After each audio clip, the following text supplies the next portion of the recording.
Votre présence témoigne de votre intérêt et de votre engagement pour la promotion de la santé et le bien-être des populations. Je voudrais également saluer et féliciter les différents intervenants, en particulier notre conférencier, Dr Kola, qui a partagé avec nous ses expériences, ses connaissances et ses conseils sur les moyens de prévenir les maladies chroniques et d'améliorer la qualité de vie. Je voudrais encore une fois vous ovationner très fort, Dr Kola. Son exposé a été très riche et très instructif et à la fois stimulant. Je voudrais enfin remercier le Centre social d'Aniema qui nous a accueillis dans ses locaux et qui nous a offert un cadre agréable et convivial pour cette journée.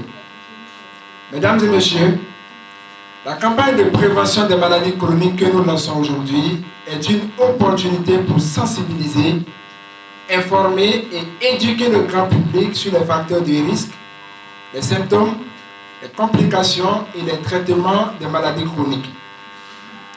C'est aussi une occasion pour encourager les comportements sains. Le docteur nous l'a dit, moi je suis spécialiste de santé publique et nous, notre objectif est d'éviter que vous arriviez chez lui.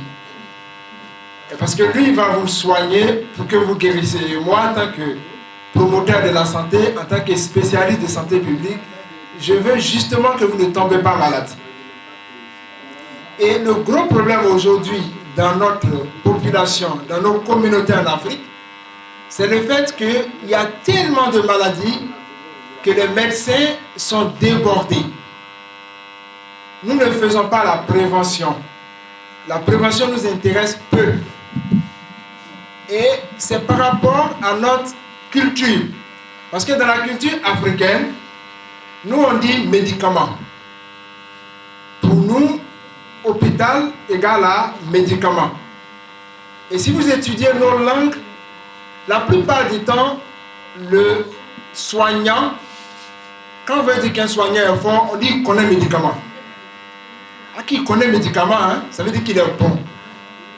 Donc dans le contexte africain, on attend d'être malade et le meilleur soignant, c'est celui qui peut donner des médicaments. Alors qu'il serait mieux de prévenir ces maladies, d'éviter de tomber malade. Et vous avez vu que quand le docteur parlait tout à l'heure, que ce soit de l'hypertension artérielle, que ce soit du diabète, que ce soit de l'insuffisance rénale, il a mis l'accent sur les activités physiques, sur l'alimentation, en gros sur notre comportement. Et quand il nous parlait des traitements, il a commencé par l'hygiène de vie. Il dit toujours, vous devez commencer à faire du sport, à diminuer le sel que vous mangez, à diminuer le taux de sucre. Et si tout ça ne va pas, on sera obligé de vous donner des médicaments. C'est comme ça qu'il disait à chaque fois. Mais pourquoi attendre même d'avoir un problème de diabète, d'avoir un problème d'hypertension ou d'avoir un problème d'insuffisance rénale avant de remplir les hôpitaux? C'est pourquoi j'ai l'habitude de dire qu'il faut faire la différence entre professionnels de santé et agents de santé. Les agents de santé, c'est vous.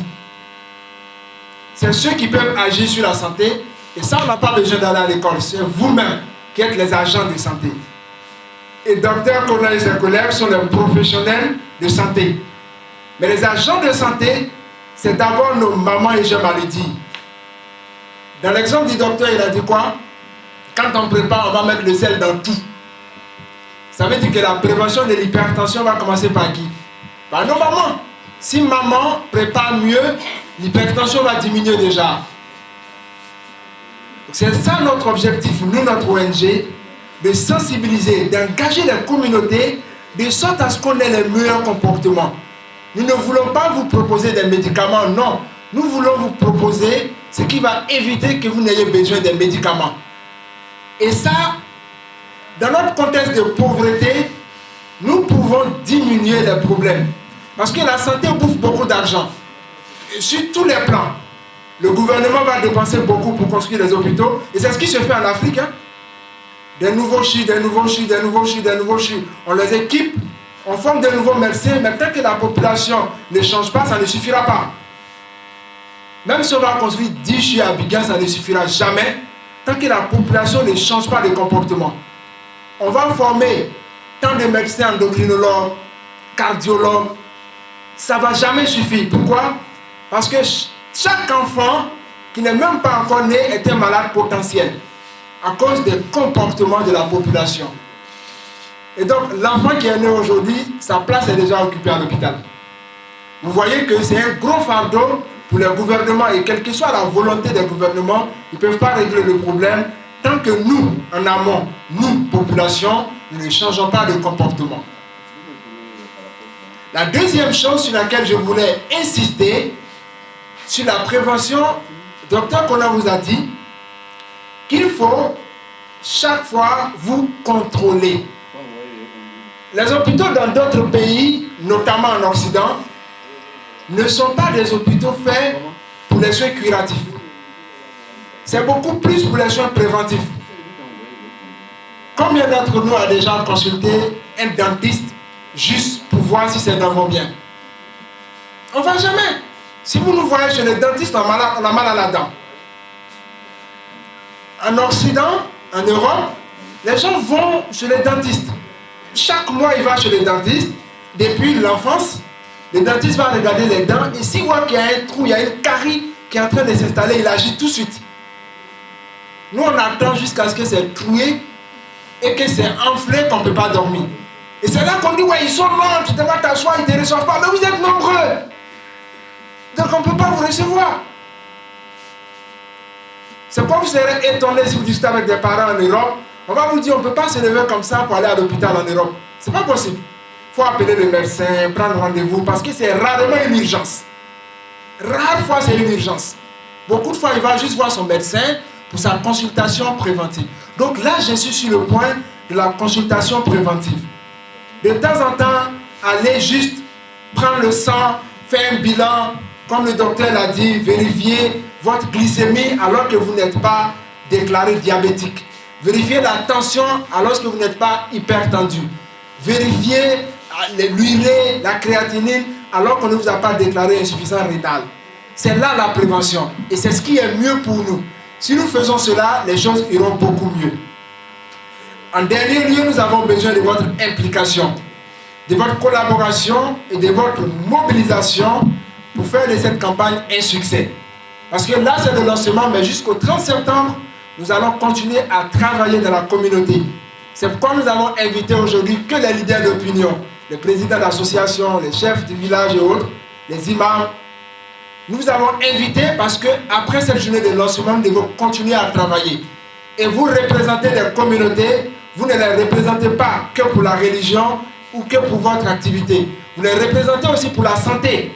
Parce que c'est quand ils vont bien qu'ils arrivent à agir pour la communauté.